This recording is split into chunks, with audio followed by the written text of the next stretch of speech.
우리가 예수님을 만난 사람들에 대한 이야기를 쭉 나누고 있습니다.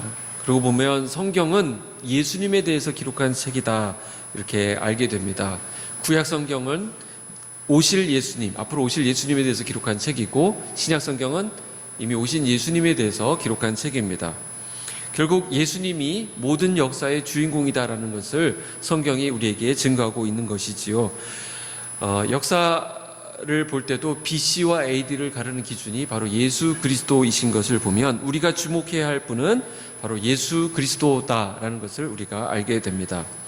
특히 우리가 택한 본문인 요한복음이 그 부분을 강조하고 있습니다. 결국 이 책은 영생을 얻도록 하기 위한 목적으로 우리에게 주어진 책이다 이렇게 말씀하거든요. 왜냐하면 이 책을 통해서 소개하고 있는, 강조하고 있는 분이 바로 예수님이기 때문에 그렇습니다. 다른 말로 하면 우리가 영생을 얻기 위해서, 생명을 얻기 위해서는 반드시 예수 그리스도를 통과해야 된다라는 의미이기도 합니다. 요한복음 20장 31절에 이 책을 기록한 목적이 기록되어 있는데, 오직 이것을 기록함은 너희로 예수께서 하나님의 아들 그리스도이심을 믿게 하려 함이요 또 너희로 믿고 그 이름을 힘입어 생명을 얻게 하려 함이니라 이렇게 말씀하고 있습니다. 그래서 오늘 말씀을 보니까 이 말씀이 어떤 말씀인가, 바로 예수님께서 예수님을 따라오는 제자들을 불러 모으시는 그런 이야기로 구성되어 있습니다. 43절, 44절 한번 보실까요? 이튿날 예수께서 갈릴리로 나가려 하시다가 빌립을 만나 이르시되 나를 따르라 하시니 빌립은 안드레와 베드로와 한 동네 베세다 사람이라.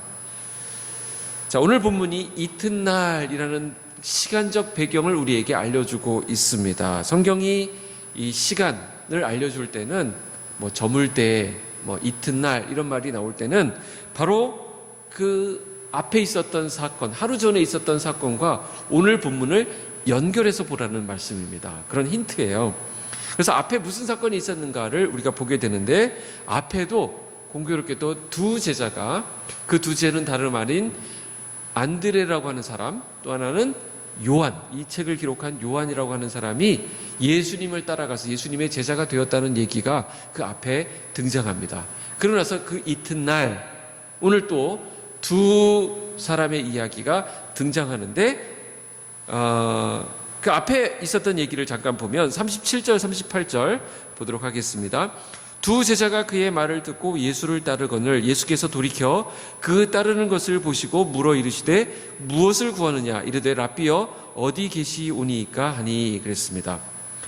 근데 원래 여기 예수님을 따르게 되었던 이 두 제자는 세례 요한이라고 하는 사람의 제자였습니다. 세례 요한은 참 훌륭한 분이었는데 자기의 부르심, 자기의 소명을 분명하게 알고 있던 사람이었어요. 그는 예수님의 길을 예비하고 예수님을 소개하는 역할을 자기가 맡았다라는 것을 분명하게 알고 있었기 때문에 자기를 따르던 제자, 자기의 제자들이지만 예수님이 나타났을 때 예수님이 누구신지 정확하게 소개했고, 보라! 세상 죄를 지고 가는 하나님의 어린 양이로다 이렇게 소개를 했더니 이 제자들이 예수님을 따라가게 되었습니다. 자, 그래서 예수님을 따라가게 된 이 두 제자가 예수님을 막 자꾸 따라가니까 예수님께서 물으셨습니다. 무엇을 구하느냐 이렇게 물으셨어요. 이렇게 돌아보시고 너희 무엇을 구하느냐, 영어로 보니까 What do you want? 원하는 게 뭔데? 이렇게 물어봤습니다. 그러자 두 제자는 랍비여 어디 계십니까? 이렇게 물었습니다. 대답이 좀 동문서답 같죠? 무엇을 원하느냐, What do you want? 이렇게 물으면 돈요, 아니면 선물 주세요 이렇게 얘기를 해야 되는데 대답이 어디 계십니까? 이렇게 물어보았습니다.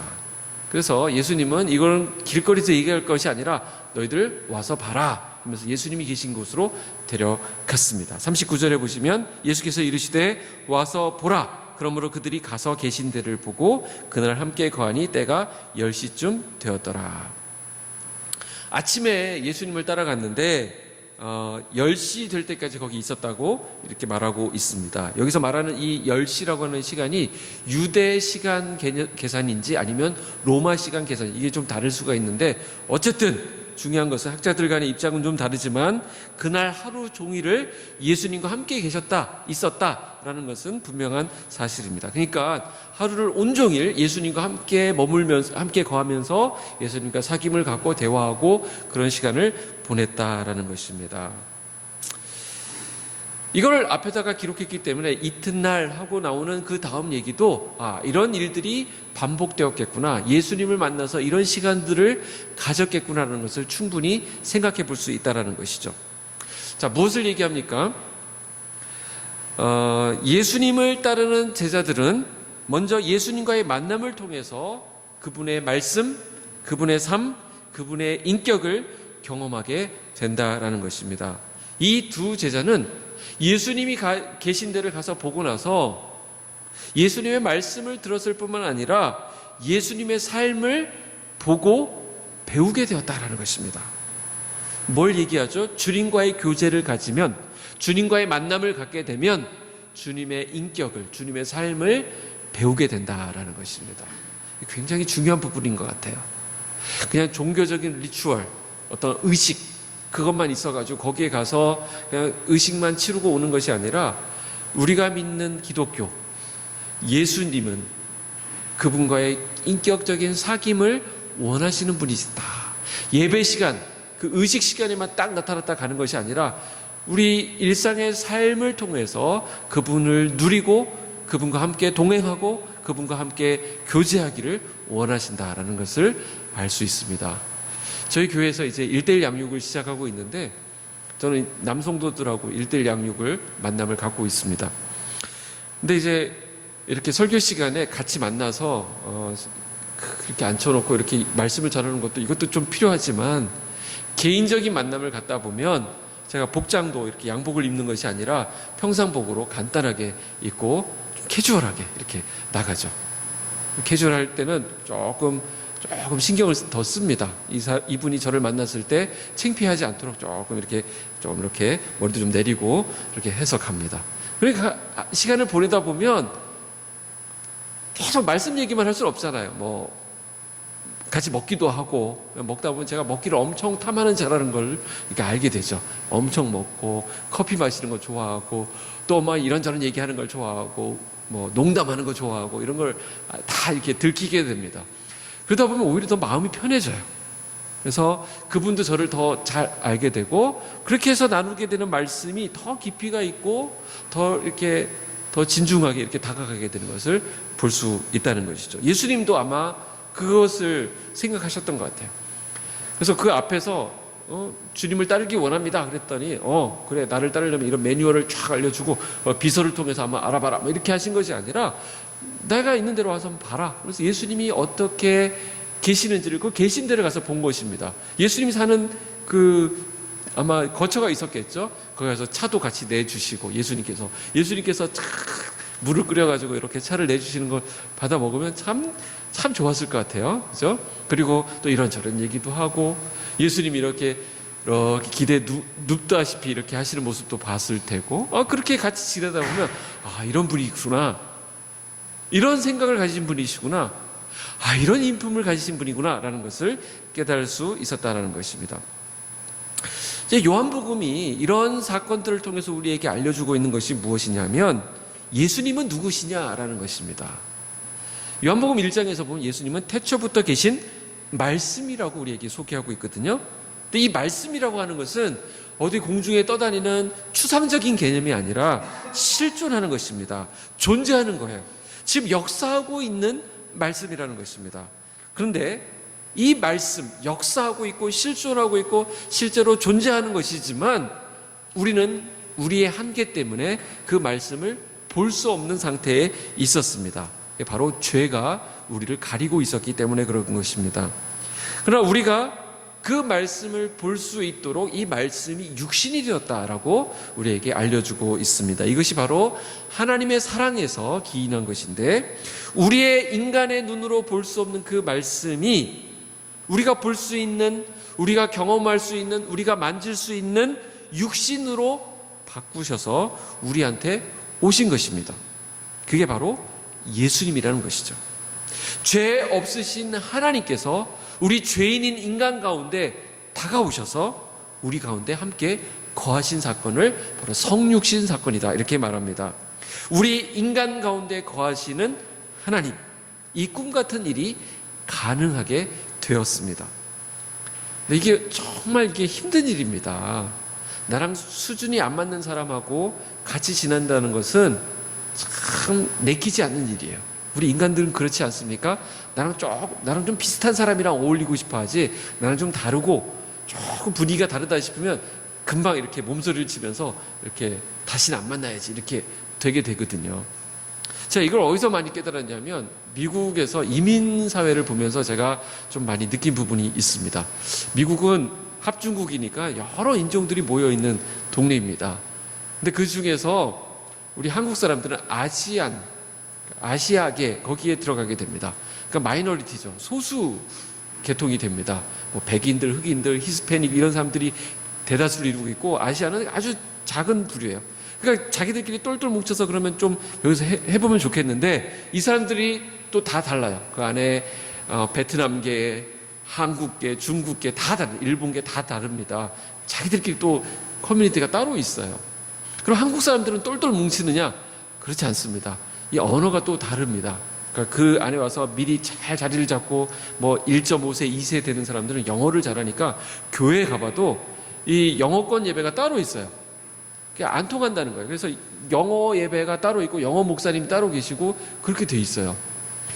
그럼 한국 사람들은 영어 예배를 왜 안 들어가냐? 내가 영어를 못하는 게 아니라 한국말이 좋아서 그렇다. 그러면서 이제 한국 사람들이 모여서 한국말 예배를 드리는데, 이 안에서도 또 조금 나눠져 있어요. 가보면 그 안에 와서 영주권을 가지시고 거기서 이제 터를 잡고 사시는 분들이 있어요. 그러니까 뭐 세탁소를 운영하기도 하시고 뭐 무슨 가게를 운영하시기도 하시는 분들은 거기서 계속 사시는 분들이기 때문에 그분 나름대로 또 좀 그룹이 좀 지어져 있어요. 근데 이분들이 누구를 보면서 조금 힘들어 하시냐면 유학 오신 분들, 유학생들, 이분들은 잠깐 있다 가실 분들이에요. 근데 그분들은 또 공부를 많이 하신 분들이기 때문에 이 대화 수준이 자기들끼리 또 무슨 김 박사, 김 교수 이렇게 부르고 막 그렇게 하니까 좀 이렇게 좀 봅니다. 네. 그러면 이쪽에 그러면 이민자들, 그 영주권 가지신 분들이 이렇게 모여 있는 데는 그러면 또 하나가 됐느냐? 또 아니에요. 이게 또 어디 출신이냐에 따라서 또 살짝 그 안에 좀 미묘하게 갈립니다. 어느 향후에 뭐 이런 거 자기 학교 얘기하기 시작하면 또 그 안에서 또 분위기가 싸해지면서 또 이렇게 갈라집니다. 그럼 그쪽으로 똘똘 뭉친 사람들, 그러면 진짜 그 안에서 친밀한 성도의 교제가 있겠구나. 이제 선거철이 되면 미국 대선, 한국 대선이 있으면 또 갈려요. 정치색으로 또 갈려집니다.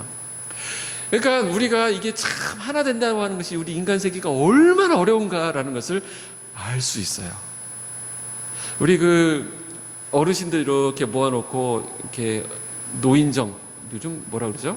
이렇게 어르신들 모이는 데를 경로당, 그런데 모아놓으면 그분들이 거기서 잘 지낼 것 같지만 70대가 80대하고 세대 차이 난다고 또 거기서 또 갈라진다 그러더라고요. 제가 이렇게 선물 들고 가보니까 이게 안 통한대요. 우리 인간 세계는 계속 갈립니다. 계속 패거리를 만들고 계속 그룹을 짓고 이렇게 합니다. 근데 우리와 하나님 사이는 어떨까요? 어떤 차이가 날까요? 말 그대로 하늘과 땅 차이가 나겠죠. 이 하나님이 우리와 함께 하시고 우리와 사귐을 갖는다고 하는 것은 정말 엄청난 사건이에요. 그럼에도 불구하고 그런 엄청난 차이가 나는 하나님과 우리 사이인데도 하나님 우리 가운데 함께 거하시고 우리와 교제하기를 원하시고 우리와 사귐을 갖기 원하셨다라는 것입니다. 그래서 우리가 그 하나님의 영광을 볼 수 있게 된 것입니다. 이게 기적이죠. 유한한 우리가 하나님의 아들을 보게 되고 믿게 되고 동행하게 되었다라는 것입니다. 제가 아는 어떤 목사님네 교회에 대기업 총수가 그 교회에 출석하게 되셨다고 해요. 근데 그런 분들이 오게 되면 교회 분위기가 또 달라집니다. 이런 분이 우리 교회 오시다니. 여기 아마 여기 국회의원 한 번만 오셔도 벌써 이게 분위기가 막 이렇게 될 것입니다. 이런 분이 우리 교회 오시다니. 저는 그래도 얼굴색 하나 안 변하고 저기 앉아 계시라고 이렇게 말씀할 거니까. 근데 우리 인간들은 참 우리랑 다른, 조금만 나랑 좀 신분이 좀 위에 계신 분이 우리 가운데 오셨다고만 해도 막 막 흥분하고 그러는데 하나님의 아들이신 하나님인 그분이 우리 가운데 오셨다라는 것은 기적 중에 기적이에요. 유한한 우리가 하나님을 볼 수 있게 되었다는 것이 기적이라는 것이죠. 그런데 더 큰 기적이 뭔지 아세요? 그 하나님의 아들을 육체적으로 경험해 보지 않았는데, 본 적도 없는데 그분을 믿고 그분을 사랑하게 되었다는 것은 더 큰 기적입니다. 그 기적을 우리가 누리고 있는 거예요. 저와 여러분이. 우리는 본 적이 없잖아요. 근데 그분을 사랑하고 그분을 믿고 그분을 의지하고 그분과 함께 동행하는 삶을 산다고 하는 것은 우리가 기적을 누리고 있는 것입니다. 죽으시고 부활하신 주님을 믿고 그분을 찬양하게 되는 것, 이것이 기적입니다. 놀라운 기적이에요. 우리가 아직 가보지 못한 천국을 믿음의 눈으로 바라보고 소망하는 것, 이것이 기적이에요. 우리가 그 하나님의 사랑에 반응하고 그 감격 가운데 살아가게 되는 것, 이게 바로 기적입니다. 홍해가 갈라지고 뭐가 만나 메추리가 내리고 이런 것들이 기적이 아니라, 진짜 기적은 우리가 보지 못하는 가운데 그 하나님과의 사귐을 갖게 된 것, 이것이 기적입니다. 이 기적이 저와 여러분의 삶 가운데 충만하게 나타나기를 축복합니다. 그래서 요한복음 1장 14절에 말씀이 육신이 되어 우리 가운데 거하시며 우리가 그의 영광을 보니 아버지의 독생자의 영광이요 은혜와 진리가 충만하더라, 이렇게 말씀하고 있습니다. 우리가 주님과의 만남을 통해서 이 하나님의 영광을 볼 수 있게 되었다라는 것입니다. 그래서 요한이 예수님을 소개하고 우리에게 알려주고 있는 그 사건 중에 두 번째 증거는 빌립이 나다나엘에게 소개한 장면에서 나타나고 있는 것입니다. 그래서 그 이튿날, 그래서 빌립은 같은 동네 사람인데 빌립이 예수님을 만나고 나서 그 친구를 예수님께 데리고 오는 장면이 오늘 나오고 있습니다. 갈릴리 호수가 이렇게 큰 호수가 있는데 이 호수의 이쪽 부분, 또 이쪽 부분 이렇게 있으니까 이 갈릴리 호수를 주변으로 여러 동네들이 있습니다. 뭐 베세다도 있고 여러 가버나움 이런 동네들이 있습니다. 근데 거기서 조금 떨어진 쪽에 멀지 않은 곳에 나사렛이라는 예수님의 동네가 있는 것이죠. 자, 그런데 여기 예수님을 만난 사람들의 공통적인 특징이 나타나고 있습니다. 그대로 여기 나오고 있는데 뭐냐면 예수님을 만난 사람들은 자기가 만난 예수님을 누군가에게 소개해 준다는 것이죠. 여기 나오는 나다나엘이라고 하는 사람은 예수님의 제자 가운데, 예수님의 제자 이 리스트를 쭉 보면 베드로, 안드레, 야고보, 요한 뭐 이렇게 나오는데 거기에 바돌로메라는 사람이 나옵니다. 바돌로메. 아마 이 바돌로메가 아닐까, 나다나엘은, 이렇게 많은 학자들이 추정을 하는데, 이 바돌로메라고 하는 이름의 뜻은 돌로메의 아들이라는 뜻입니다. 바라고 하는 것이 이게 누구의 아들이라는 뜻입니다. 그러니까 베드로를 바요나 시모나 이렇게 예수님이 부르는 장면이 나오는데 이것은 요한의 아들 시모나, 이 바가 누구의 아들이라는 뜻입니다. 근데 12제자의 명부에 바돌로메는 있지만 나다나엘이 없는 걸 봐서 이게 다른 인물이다 이렇게 주장하기도 하지만, 나중에 예수님께서 부활하신 후에 실망한 제자들이, 예수님이 그때 무슨 사건이 있었냐면 예수님이 죽으시니까 제자들이 이제 우리는 끝났다 그러면서 고기나 잡으러 가자 그러면서 7명이 대거 고기 잡으러 가는데 그 사람 중에 나다나엘이 있다고 그랬습니다. 그러니까 예수님의 제자인 것이죠. 그러니까 나다나엘은 바돌로메다라고 보는 것이 자연스럽습니다. 어쨌든 45절 46절 여러분들이 한번 읽어주실래요? 45절 46절 말씀 시작.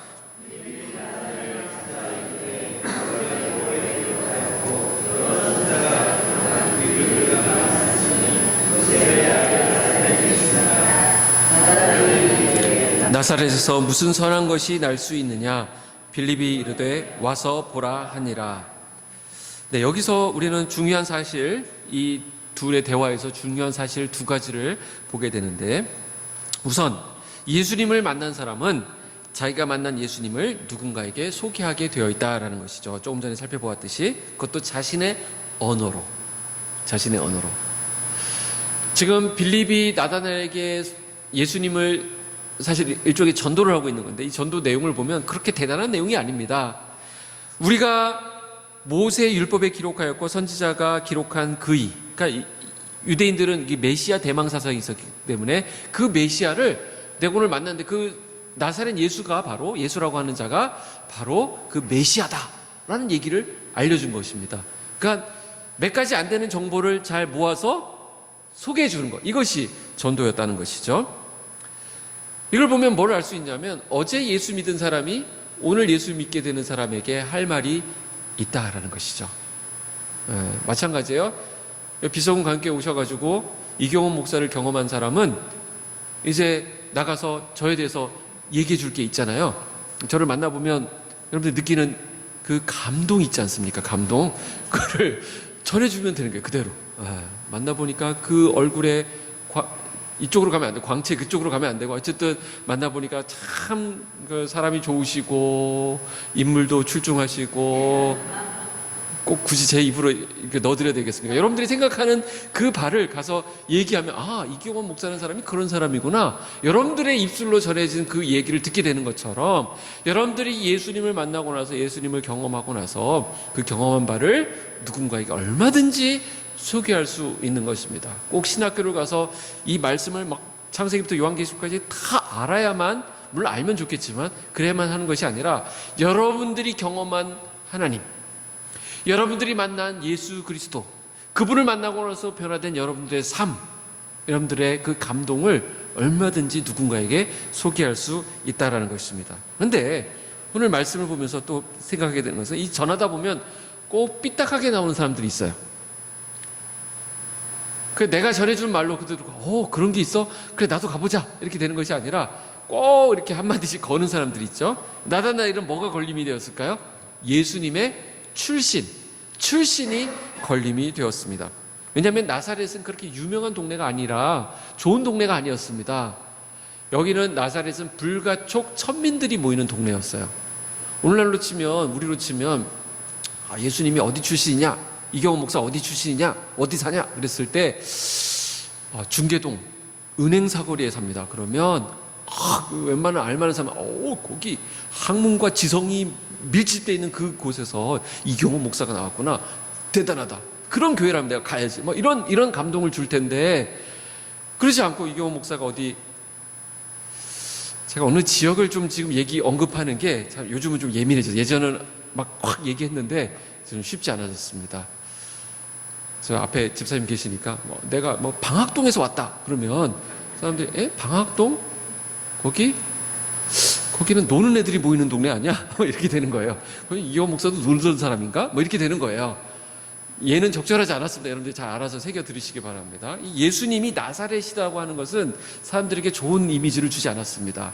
예루살렘에서 오셨다든지, 아니면 로마에서 오셨다든지, 이 정도는 돼야 되는데, 인류의 구원자, 특별히 메시아로 오신 분이 나사렛에서 왔다라고 하는 것은 이 나다나엘에게 용납이 안 되는 것입니다. 자, 이렇게 자꾸 이렇게 걸고 나오니까 빌립이 어떻게 전도를 합니까? 유명한, 그래서 이게 전도법 중에 이런 전도법이 있는데, 와 보라 전도법. 와서 보라. 영어로 하면 come and see, 이렇게 됩니다. 굉장히 쉬운 말이죠. 와서 보라, 이렇게 얘기를 합니다. 근데 이거는 앞에서 예수님이 바로 앞에 있었던 이튿날 하면서 그 앞에 있었던 날 사건 중에, 예수님을 따라왔던 안드레와 요한이 예수님 어디 계십니까? 이렇게 물어봤을 때, 그때 예수님이 그들에게 하셨단 말씀이에요. 와서 보라 말씀하셨어요. 그러니까 예수님은 자신이 있는 것이죠. 예수님을 만나게 되면, 예수님을 경험하게 되면 그 인생은 바뀌게 된다라는 것입니다. 47절 48절 말씀 여러분들이 한번 읽어주시죠. 47절 48절입니다. 시작.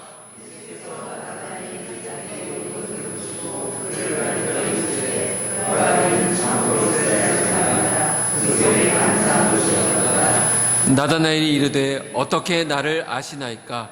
예수께서 대답하여 이르시되 빌립이 너를 부르기 전에 내가 무화과 나무 아래에 있을 때에 보았노라.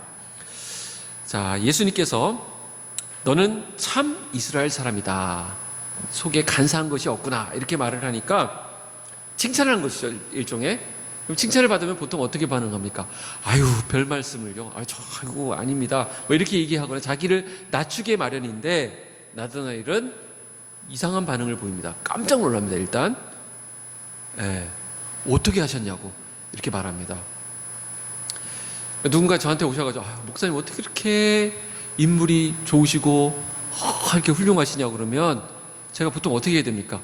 아유 아니에요. 저는 아직 멀었어요. 이렇게 얘기를 해야 여러분들 기대하는 바죠. 그런데 어떻게 하셨어요?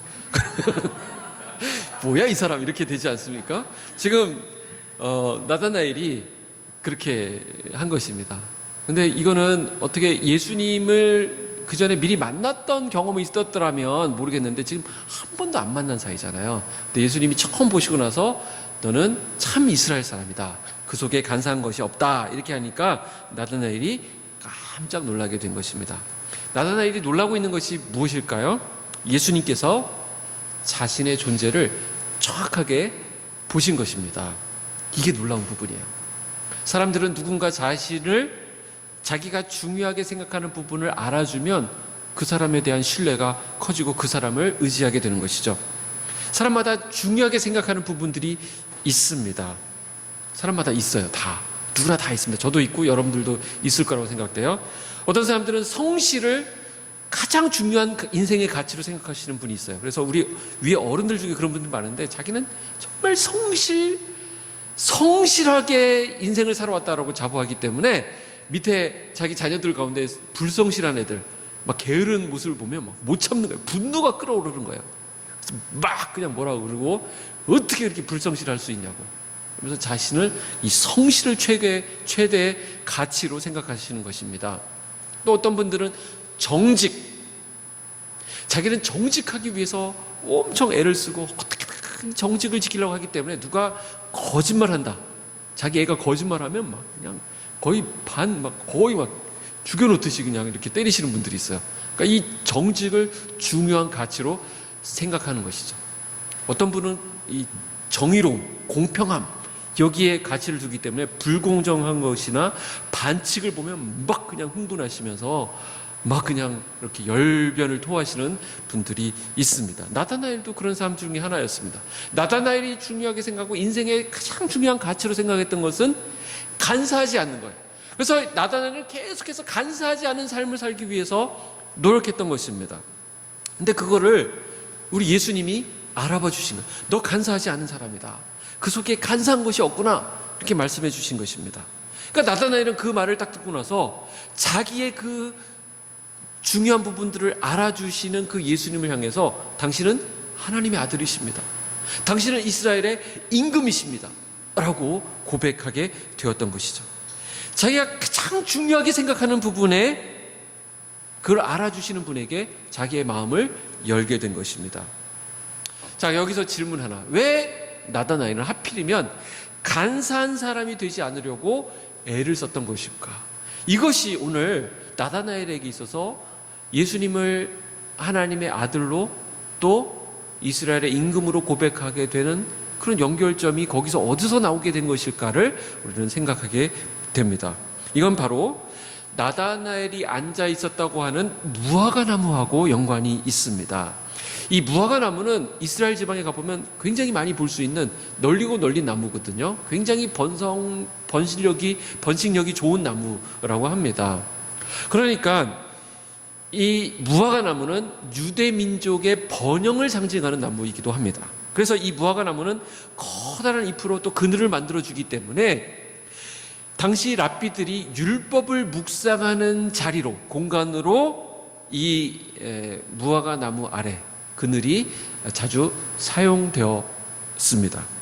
그러니까 나다나엘도 그 무화과나무 아래 있었다라고 하는 것은 거기에서 하나님 나라를 소망하고 하나님이 약속하신 메시아를 기다리고 있었다라는 것을 알 수 있습니다. 왜냐하면 나중에 자기를 알아봐 주시는 예수님을 향해서 바로 뭐라고 고백하냐면 하나님의 아들이시고 이스라엘의 임금이십니다라고 고백하는 것을 보면 지금 나다나엘이 고민하고 있고 나다나엘이 몰두하고 있는 부분이 바로 그 부분이에요.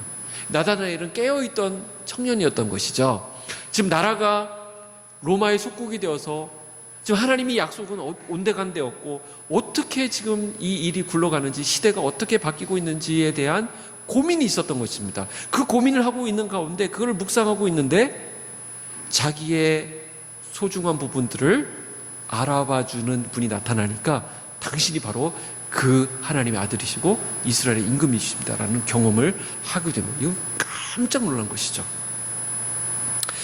근데 이 나다나엘의 이 고백은 조금 부족한 부분이 있습니다. 왜냐하면 이건 이스라엘 백성들 대부분이 생각하고 있었던 오해인데, 자기 민족을 지금 해방시켜줄 메시아를 기다리고 있었던 거예요. 이것은 다윗에게 주셨던 하나님의 말씀이고 너희의 위가, 네 후손들의 위가 영원하리라 말씀했는데 그걸 붙잡고 있었거든요.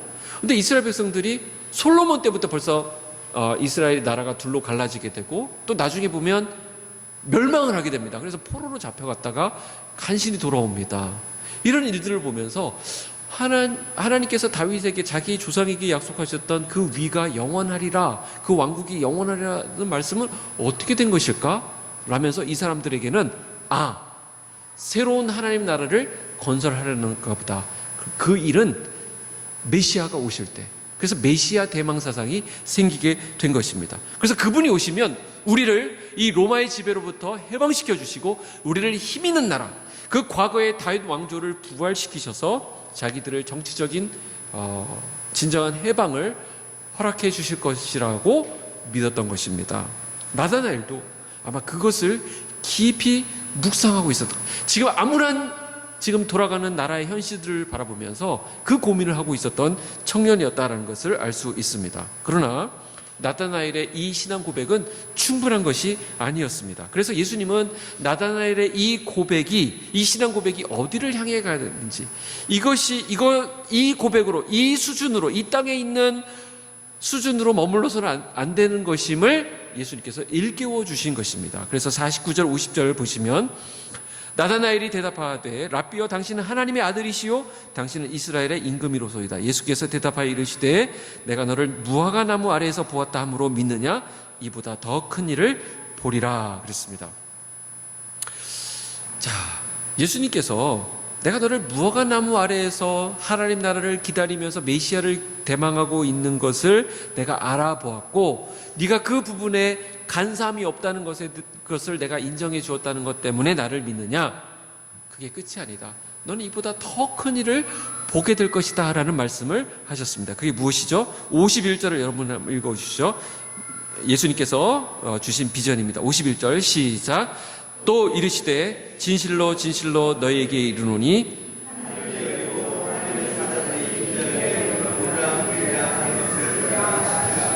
네, 이거 어디서 많이 보던 말씀이죠. 구약 성경에 좀 배경 지식이 있는 분들은 이게 구약 성경에 한번 나왔던 이야기라는 것을 여러분들이 알게 될 것입니다. 성경은 구약과 신약이 쫙 연결돼요. 예수님도 구약 성경을 인용하셔서 많이 말씀하셨거든요. 이게 어디 나왔던 장면이냐면 창세기에서 야곱에게 보인 꿈에 나타났던 내용입니다.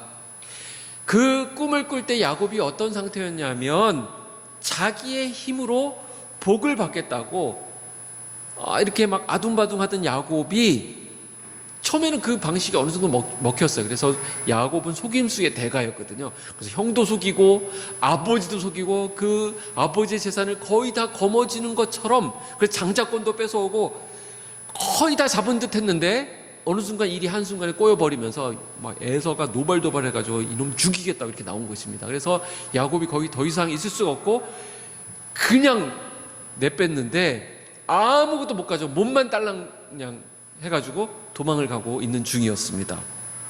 그래서 창세기 28장 12절에 보면 어떤 내용이 나오냐면 꿈에 본즉 사닥다리가 땅 위에 서 있는데 그 꼭대기가 하늘에 닿았고 또 본즉 하나님의 사자들이 그 위에서 오르락내리락 하고 그랬습니다.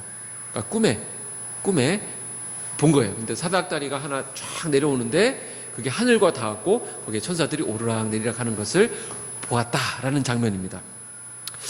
자, 여러분들, 사람이 극한 상황에 처했다고 해서 다 하나님을 만나는 게 아니에요. 어떤 사람은 인생 밑바닥에 내려가가지고 거기서 끝까지 가가지고 거기서 결국 하나님 못 만나고 그걸로 인생이 끝나버리는 사람들도 참 많습니다. 그럼 어떤 사람들은 그 인생 밑바닥에서 그 극한 상황까지 갔을 때 거기서 하나님을 만나게 되는 사람들이 있습니다. 그래서 그 하나님을 만나게 되면 그 인생이 완전 뒤바뀌게 되는 사람들이 있거든요. 내 힘으로 될 줄 알았거든. 내가 이렇게 살고, 내가 이렇게 결혼하고, 내가 이 남자를 만나서, 이 여자를 만나서 이렇게 가정을 이루고, 이렇게 애를 낳고, 이렇게 하고, 이렇게 사업을 하면 될 줄로 생각했는데 내 뜻대로 안 되고, 그래서 어느 순간 추락하기 시작하더니만 끝도 없이 추락하는 거예요. 내가 믿었던 사람들이 배신하고, 내가 마음을 두고 있었던 것들이 내게서 떠나갈 때 나는 모든 소망을 다 잃어버렸다고 생각하는 그 순간이 있습니다.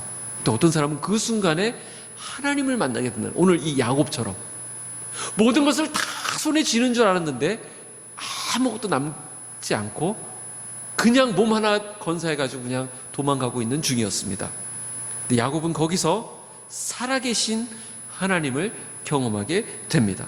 살아계신 하나님, 말씀하시는 하나님, 실존하신 하나님을 만나게 됩니다. 지금까지 야곱은 하나님에 대해서 들은 바가 있어요. 모르는 게 아닙니다. 머리로 알고 있었던 것이죠. 근데 그 하나님은 어떤 하나님이냐면 자기 할아버지 아브라함의 하나님이었어요. 자기 아버지 이삭의 하나님이었어요. 간접적으로 들은 거예요.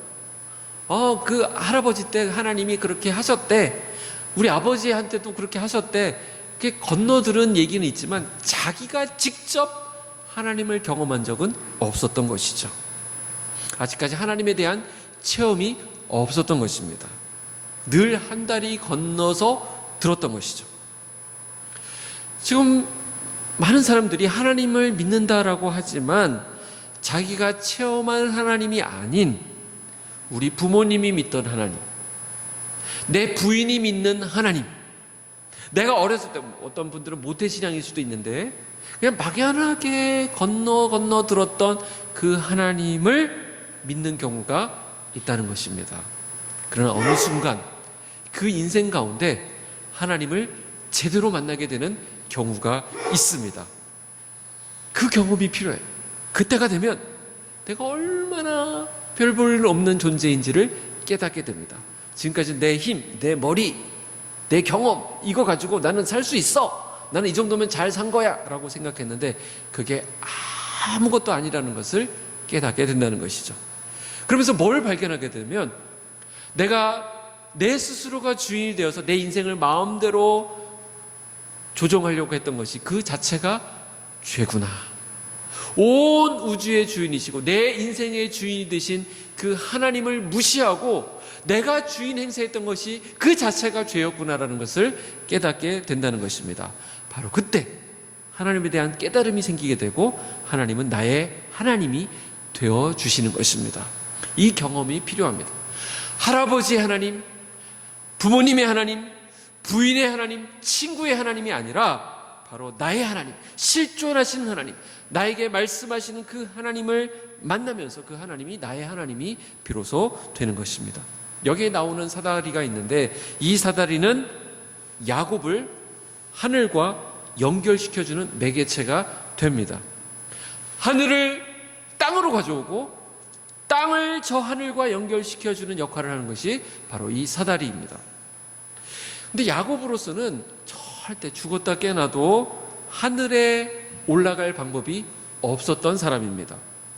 그리고 이 사닥다리가 아니고서는 절대로 하늘을 올려볼 수도 없었던, 하늘이 있는지도 몰랐던 그런 세계가 있어? 하면서 그냥 이 땅에 있는 것에서는 여기서는 최선을 다해서 여기서는 어떻게든 남의 것을 내 것으로 만들고 뺏어오고 하여튼 내 것을 늘려가는 것이 가장 인생의 최대 목표가 되었던 삶을 살았던 그 야곱이었습니다.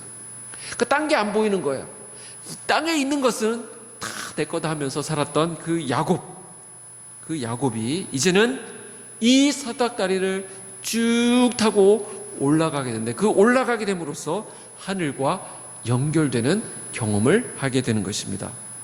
야곱은 비록 땅에 있지만 그것도 인생 가장 밑바닥, 아무것도 남은 것이 없는 그런 상황도 있었지만 이제 그는 하늘에 있는 하나님과 소통하게 되었던 것입니다.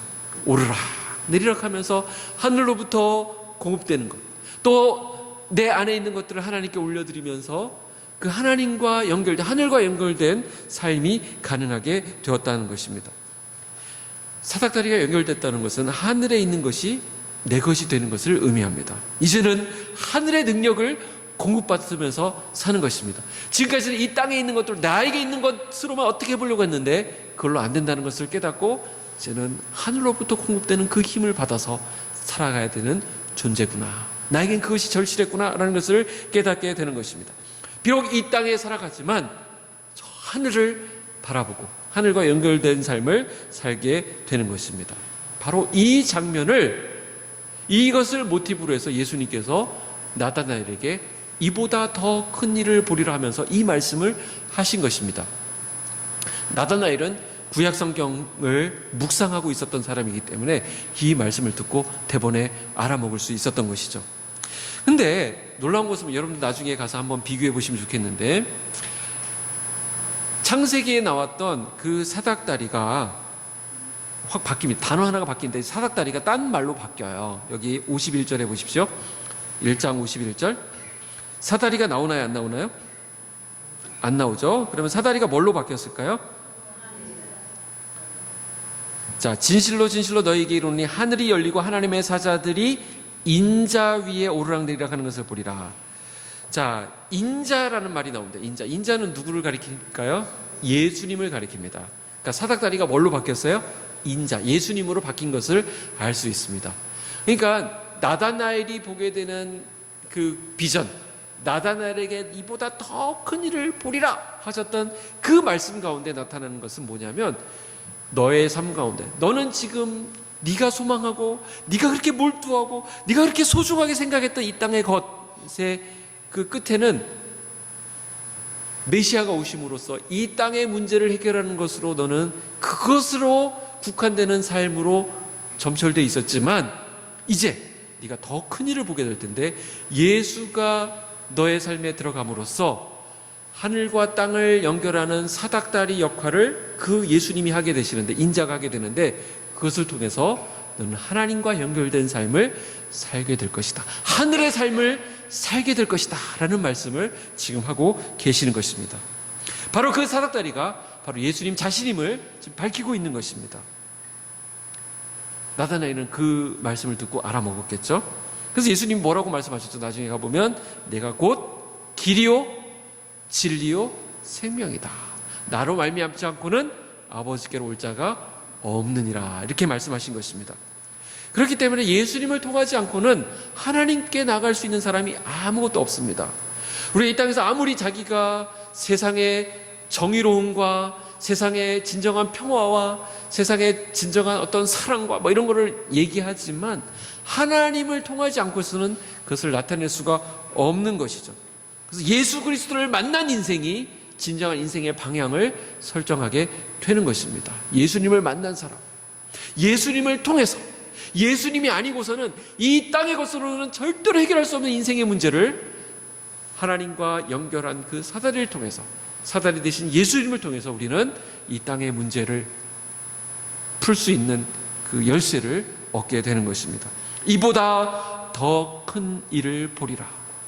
우리는 우리가 살아가고 있는 이 땅의 문제들, 먹고 사는 문제, 사업의 문제, 앞으로의 노후 대책, 이런 것들을 보면서 아둥바둥하는 삶을 살아가고 있었지만, 우리에게 예수님이라고 하는 사다리가 탁 놓이게 되었을 때 그것을 통해서 이 땅만 보고 살던 우리들이 이제는 하늘을 바라보면서 하늘의 소망과 하늘의 뜻을 바라보고 그것을 붙잡고 하늘의 일들을 이야기할 수 있는 존재로 바뀌게 된다는 것을 우리에게 말씀하고 있는 것입니다. 예수님을 만난 나다나엘이 이 엄청난 비전을 그 인생 가운데 부여받게 됩니다. 우리 안에도 예수님이 들어오시게 될 때 우리 인생의 방향, 시선이 달라지게 됩니다. 맨날 땅만 바라보고 땅에 무슨 도움될 거 없나 바라보고 있던 사람이 이제는 하늘을 바라보게 되고 하늘로부터 무한하게 공급되는 그 하나님의 능력과 하늘로부터 오는 그 하나님의 힘을 우리가 받으면서 살아가게 된다는 것이죠. 우리가 예수님을 만난 사람으로서 이 하늘의 힘을 공급받으면서 살아가는 은혜가 있기를 주님의 이름으로 축복합니다. 기도하겠습니다.